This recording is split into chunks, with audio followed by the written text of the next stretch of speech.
जायचं आपलं. नाही ये मागे चल. प्लीज आता पुढे येऊ नका. नाही पुढे नाही. हे पाठी हे पैसे राहू रे. आगे मत जाऊ. संदीप खाली बस इथे उभे राहा अनिल पुढे दाबू नको. होणे रे पिछे गणपती. संदीप मागे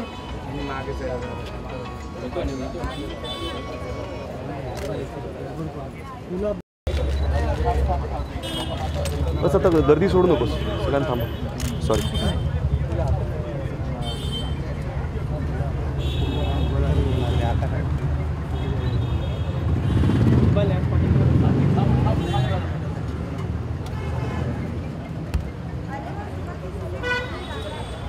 आणि मूर्तीवर कोणी आतमध्ये जाऊ नका. सगळे इकडेच थांबा.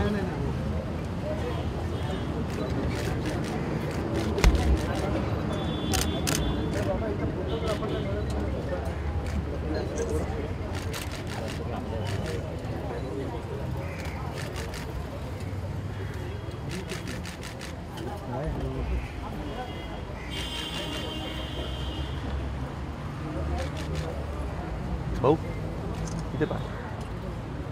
इथे बाहेर थांबा. आतमध्ये नको. तुम्ही एक आला तर सगळे येणार. बाहेर या.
हाथ दाब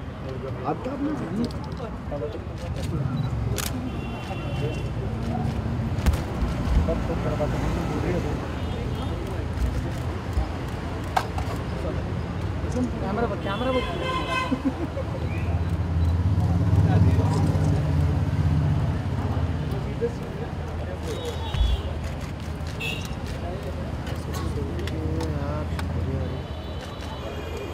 पुढे जातो. बॉडी पार्टी पुढे जातो. सरळ बॉडीवर हा ना सर.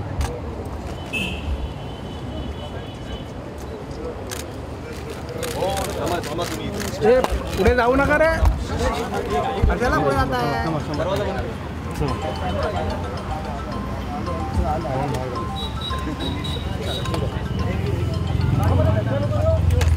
बोललाय दुसरा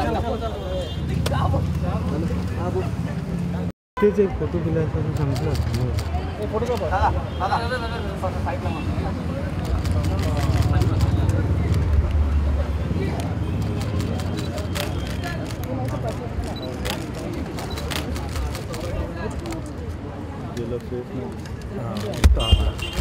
आणि हा मल्हारमध्ये आला. पोरगा मध्ये येणार बघ. तो मुलगा मध्ये येणार.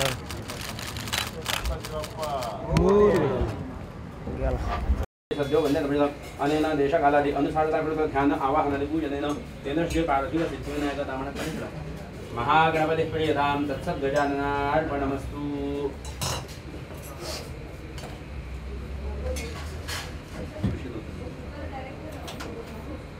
नैवेद्य झाला का वाढू.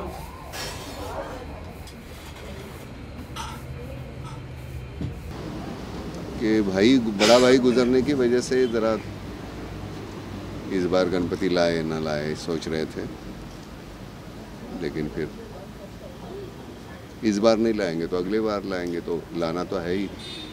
तो चलो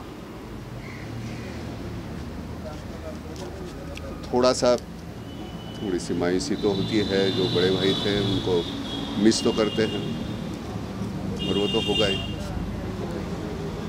क्योंकि अंदर का सब वो जो है वो संभालते थे। और फूल लगाने का काम मैं करता था, तो यहाँ आने के बाद पंडाल में तो उनकी कमी तो महसूस होगी, तो थोड़ी परेशानी होती है। देखेंगे कल से परसों से कैसे होता है।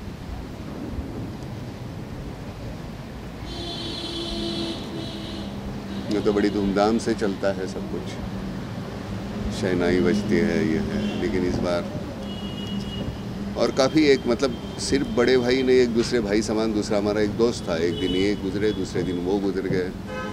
तो बाहर वो काम करते थे मेरे साथ फूल लगाने का, भाई अंदर करता था, तो वो थोड़ा सा तकलीफ हो रही है थोड़ी। नाना जी, हम आपकी तकलीफ समझ सकते हैं, जैसे आप तकलीफ में हैं वैसे महाराष्ट्र भी तकलीफ में है।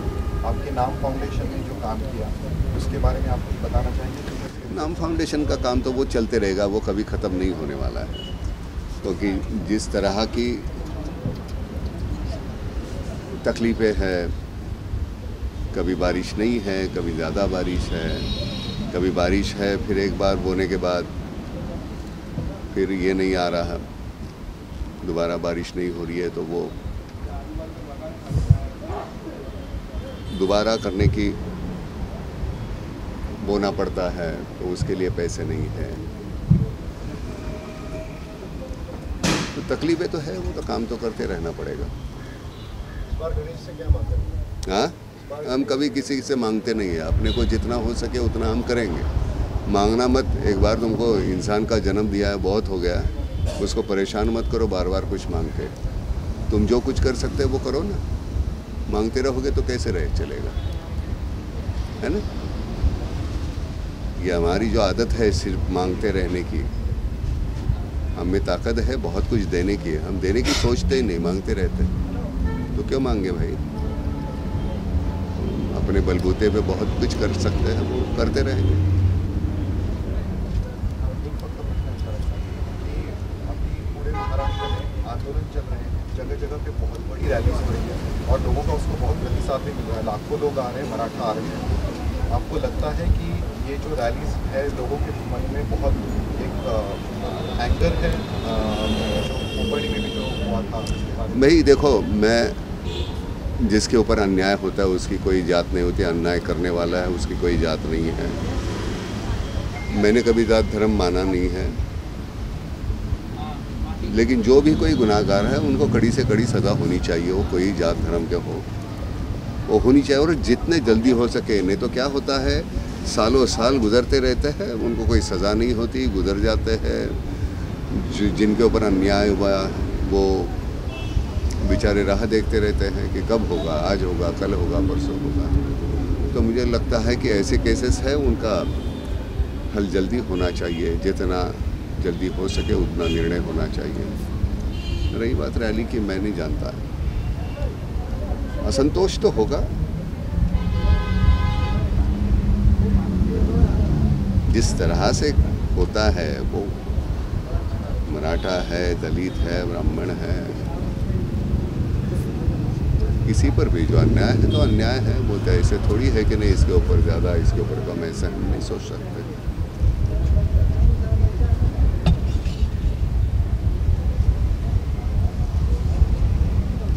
हम बहुत जल्दी, हम जब कुछ हो रहा है, घट रहा है, तब हम आगे जाते नहीं हैं।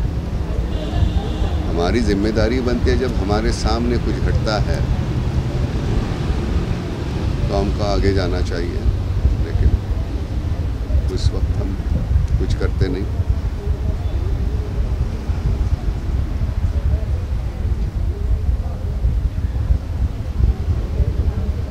हमें एट्रॉसिटी का जो है नहीं, ये कायदा रद्द होना चाहिए, नहीं होना चाहिए। सीधी सी बात है, हमारे यहाँ अभी अंदर जाके देखोगे, वो मोदक जो है, तो जो मुसलमान बैठी है वो हमारे यहाँ सामने जब झोपड़पट्टी थी वहाँ रहती थी, वो बना रही है।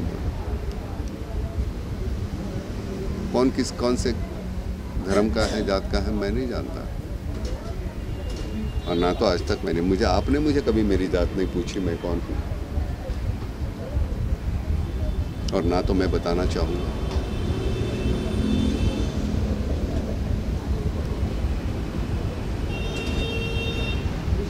भटक जाते हैं हम, मालूम नहीं है क्या। सियासतदान जो है हमारे मेमने की तरह हमको फटकारते रहते हैं, हम यहाँ भाग रहे हैं, फिर यहाँ भाग रहे हैं, यहाँ भाग रहे हैं।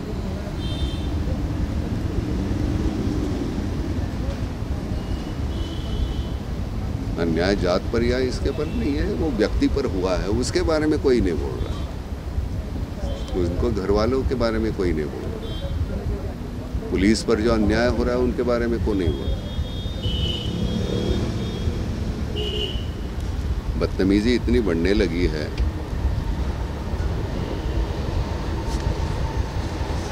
जब तक कड़ी से कड़ी सजा नहीं होती तो ये नहीं रुकेगा।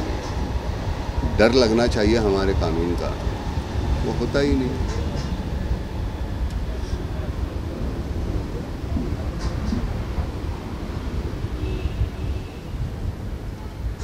गणेशोत्सव साजरा करण्याच्या पद्धतीत अजूनही भडकपणा खूप आहे। यावर्षी सुद्धा आपण त्याच ट्रॅफिकच्या समस्या आणि त्याच सगळ्या गुंडगिरी आणि त्याच सगळ्या आरेरावीला सामोरं मला सण आला की आता भीती वाटते, काय कुठला अघटित होईल का, कुठं काय होईल का।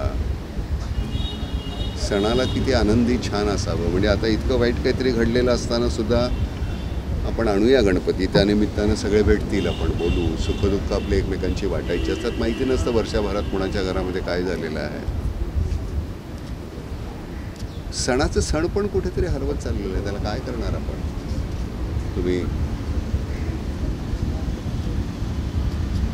आपण किती खर्च करतो, किती काय करतो, आपल्या आजूबाजूला जे काहीतरी घडतंय त्याचा आपल्यावर काही परिणाम होतो की नाही माणूस म्हणून मला माहिती नाही। आपण असं काय होत चाललेलं आहोत। म्हणजे मला खरंच असं वाटतं की अख्ख्या माटुंग्याचा एकच गणपती, अख्ख्या माईंचा एकच गणपती, म्हणजे जितकी स्टेशन तितके गणपती होतील, किती प्रॉब्लेम सॉल्व्ह होतील। आपण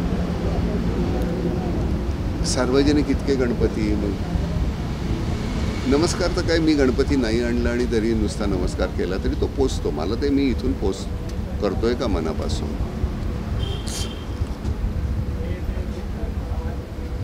आपण असे देव वाटून घेतलेत सगळे, हा तुमचा, हा माझा, तसे आमचे सगळेच इतिहासातले सगळ्यात मोठ्या व्यक्ती आम्ही वाटून घेतल्या। हे तुमचे, हे तुमचे, हे तुमचे, हे माझे, हे ब्राह्मणांचे, हे मराठ्यांचे, हे दलितांचे, असं नसतं रे बाबा। सगळेच आपले। स्मारकं उभारले की संपलं असं नाही आहे, तो विचार आपण पुढे नेला का हे जास्त महत्त्वाचं आहे।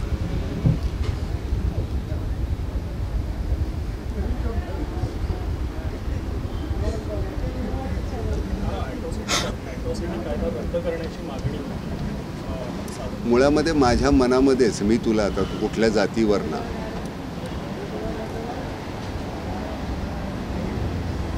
आता कुठल्या ब्राह्मणाला सुद्धा मी, म्हणजे ब्राह्मण नाही हे मी आधीच सांगतो, पहिले मी मानतच नाही, पण ब्राह्मणाला भटुरडा म्हणणं ही सुद्धा चूक आहे, हा सुद्धा ॲट्रॉसिटी कायच नाही का।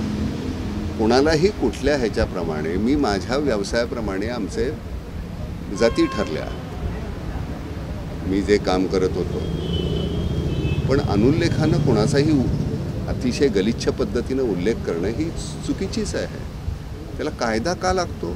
आमच्या माणूस म्हणून मनात का नाही की नाही बाबा मी, तू कोण आहेस, तू अमुक आहेस का, तू इतक्या घाणेरड्या पद्धतीने मी त्याच्याशी का वागावं। आपण परीक्षेमध्ये कसे तुमचे मार्कावरनं तुमचं ठरतं ना, तुमची श्रेणी, तुम्ही थर्ड क्लासमध्ये आहात, सेकंड क्लासमध्ये आहात, फर्स्ट क्लासमध्ये आहात, डिस्टिंक्शनमध्ये आहात, हे तुमचं मार्काप्रमाणे ठरतं, तर तुमच्या बुद्धीवर तुमची आता जात ठरायला पाहिजे।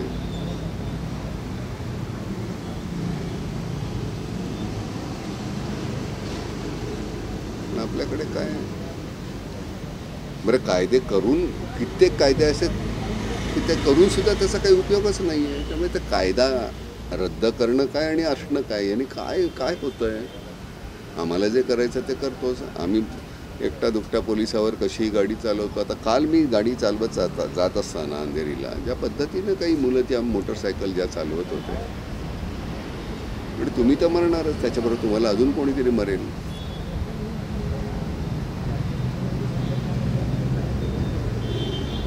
सगळीच तरुण पिढी तशी आहे असातला मुद्दा नाही आहे, पण काही अतिशय नाठाळ फार गलिच्छ वागतात.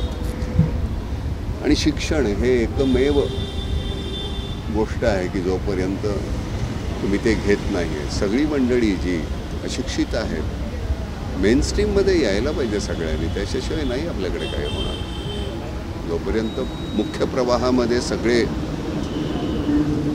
धर्म पंथ जाती येत नाही आहेत, मला कायदा तोच पाहिजे जो तुला आहे, तुला कायदा तोच पाहिजे जो याला आहे. आपल्याकडे सगळे वेगवेगळे कायदे, तुला वेगळा मला वेगळा, काय करायचं.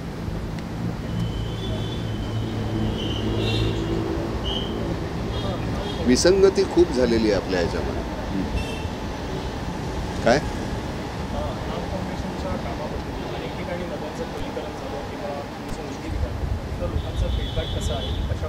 नाही खूपच छान झालं. म्हणजे आता काम छान झालं आपण त्याच्यासाठीच करत होतो, ते चांगलंच व्हावं म्हणून.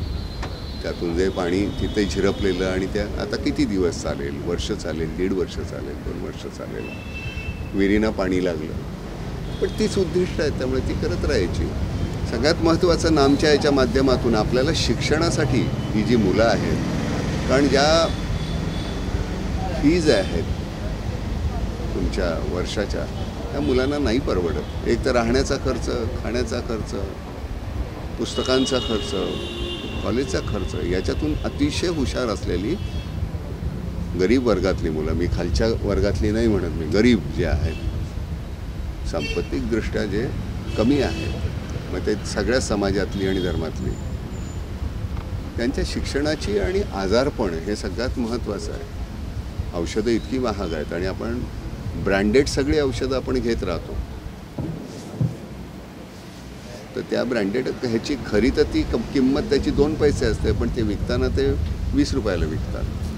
त्यामुळे ते मूळ जे कुठला घटक आहे त्याच्या आपण कुठली ती जेनरिक त्याचा आता आपण काहीतरी सुरू करायचं आहे. आणि शिक्षणाचं ही 2 महत्त्वाची गोष्टी आपल्याला करता आल्या तर, कारण काय हे पुन्हा आपला किती 2/3 समाज हा तिकडचा आहे, गरिबी याच्यातला, म्हणजे 66%. आणि हे काही मी किंवा आम्ही करून किंवा काय, हे काम सतत अव्याहत करत राहायला पाहिजे.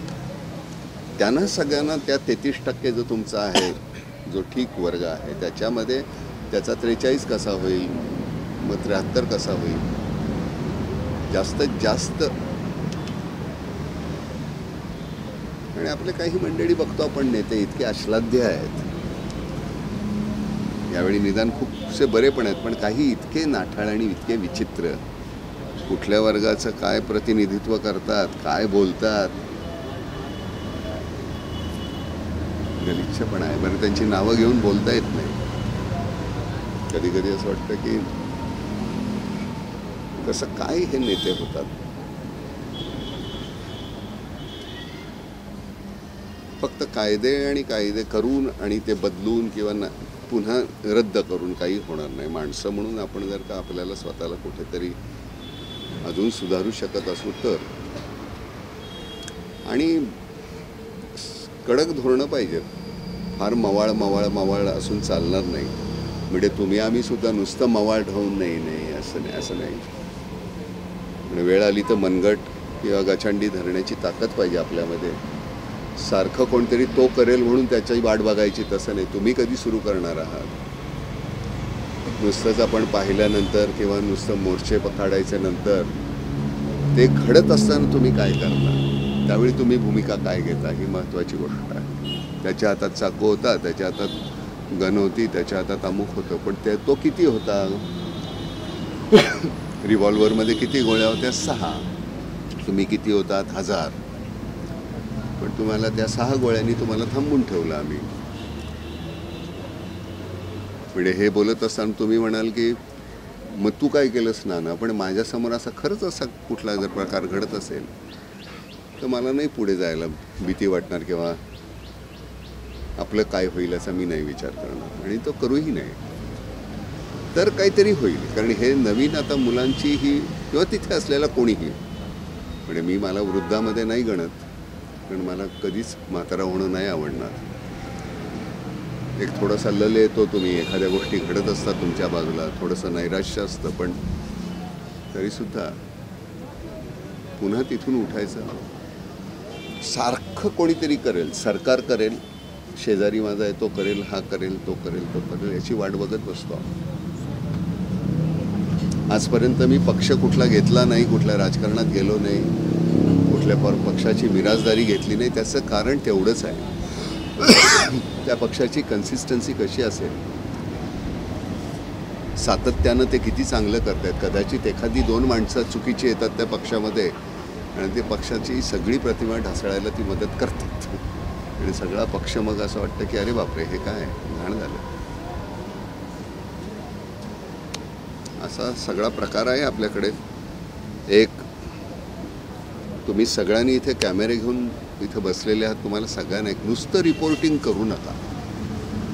रिपोर्टिंगनी मला काय चाललंय, घाण चाललंय बाजूला, त्याच्यामध्ये मला इंटरेस्ट नाही. ते घाण संपवण्यासाठी सुद्धा हे कॅमेरे काय करतात हे माझ्या दृष्टीने महत्त्वाचं आहे. तेवढं बघा.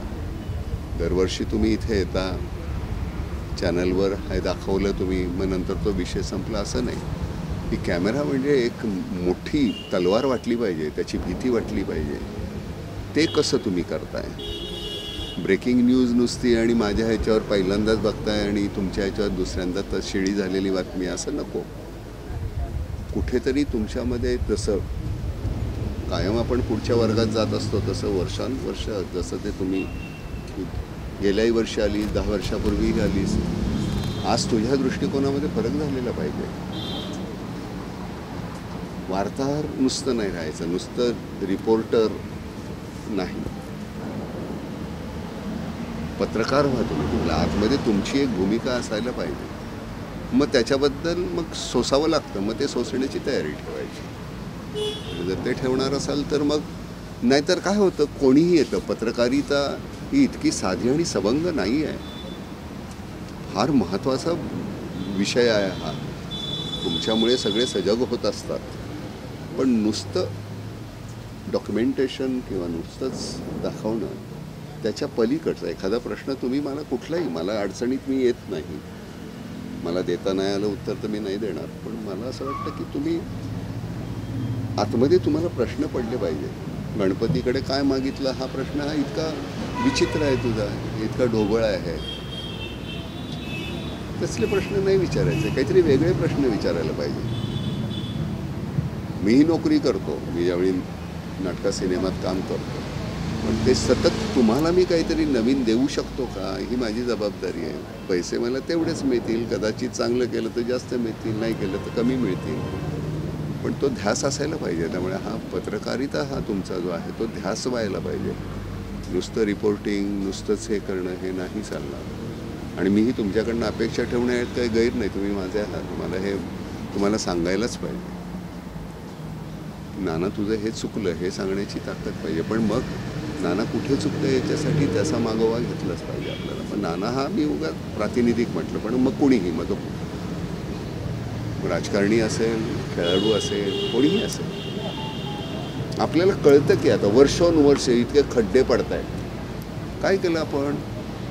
नुसते खड्डे दाखवणं, कोण जबाबदार आहे त्या खड्ड्यांना? आम्ही सगळे मिळून, सगळे उठून, सगळे जाऊन का नाही त्यांना विचारत? काल निवडून आलेला नगरसेवक वर्षभरामध्ये करोडोपती कसा होतो हे प्रश्न आम्हाला का नाही पडत? का नाही तुम्ही शोधून काढत? का नाही ते लावून धरत तुम्ही? प्रत्येकाने एक नगरसेवक घेतला वाटायला, तरीसुद्धा तुम्ही किती बातम्या देऊ शकाल? आणि बातम्या म्हणजे त्यातून काहीतरी निघेल, त्यातून काहीतरी कोणी सलमाननी काय केलं, नानांनी काय केलं, आणि ऋतिकनी काय केलं, आणि कतरीना काय करते, त्याच्यात काय देणं घेणं आहे? पोटार्थी आहेत सगळे. त्याच्यापेक्षा फार महत्त्वाचं काहीतरी आपल्या बाजूला आणि वाईट घडतं आहे, ते वाईट आपण घालवण्यासाठी काहीतरी करायला पाहिजे आणि करू आपण. असं नाही आहे सगळंच निराशाजनक आहे, पण हे तुम्ही तुमच्या बाजूने ते करायला पाहिजे. काय विचारायचं आहे? धन्यवाद.